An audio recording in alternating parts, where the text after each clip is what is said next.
কলকাতার এই বদির মাথায় কত গোবর আছে, এই গোবর আজকে দেখাম তাদের গরুর যত গোবর এই বদির মাথায়। এই বদি কি করে দেখেন না আজকে গোবর কারে কলকাতার মানুষের মাথার মাঝে কিচ্ছু নাই গোবর ছাড়া। এই পলিটিন ভেসাইতেছে ইয়ে হরবো ভাত রান্না করবো, হ্যাঁ পাতিল দিতেছে, এটা ফুটতো না। এই পাগলামির কোনো দরকার আছে? কত প্রকার গোবর, মানে গরুর গোবর যত আছে সব তাগর মাথার ভিতরে ঢুকিয়া পড়ছে, এমন একটা কাজ করতেছে। দেখেন কি করে, পাতিলের নিচে পলিটিন ফেসাইতেছে। আরে আরে এটা আবার চুলাই দিতেছে। এই কি করে, হ্যাঁ এটা কি করলো কিছু বুঝতেছি না।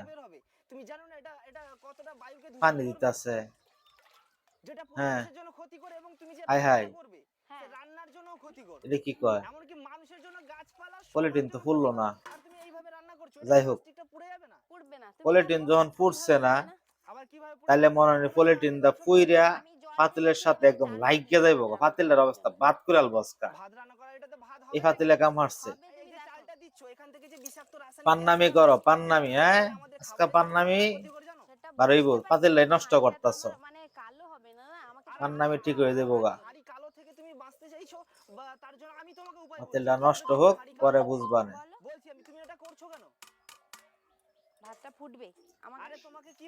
বলতেছে পাতিল পুরবো না, এই পাতিলে রান্না করবো। দেখি কি করে, চুলাতে আগুন ধরাইয়া দিছে, ভাত টানতেছে, পাতিলে বলে পুরবো না। দেখি আর মাথায় গোবর কতরি আজকে দেখাম, এর মা পাতিলটা আজকে নষ্ট হইব, এটা আমি নিশ্চিত, একদম নিশ্চিত হয়েছে আর পাতিলটা নষ্ট হইব আজকে, এটার কোনো ভেজাল নাই। পাতিল নষ্ট হইলে পরে যখন তুলতে পারবা না তখন বুঝবা না, পান্নামির রস তখন বাড়িব। আগে ভাতটা রান্ধ দেখি, এ ভাত মনে আজকে হইব না, এই ভাত হওয়ার সম্ভাবনা নাই। যে কাজ করছে আবার ভাত হইব, দেখা যাক কি হয়। আমাদের কলকাতার দাদা বৌদি পলিটিন পেঁচায়া ভাত রান্না করতেছে, বৌদি বলতেছে আমি রান্না দেখাই আমি রান্না করে ছাড়বো। আমার মাথা তো চুলকাইতেছে এগরে কাজ কাম দেখা, আমার মাথা তো চুলকাইতেছে, মাথা চুলকানিটা করছে। হ্যাঁ দেখা যাক 25 মিনিট পরে ভাত, ও আল্লাহ ভাত তো দেখা যাওয়া হয়ে গেছে। আচ্ছা ভাত হইছে হইছে, পাতিলের তো 12টা বাজাইছে, পাতিলে কাম শেষ, এই পাতিলে কাম শেষ। হ্যাঁ উল্টাছে, আরে গরম লাগতেছে।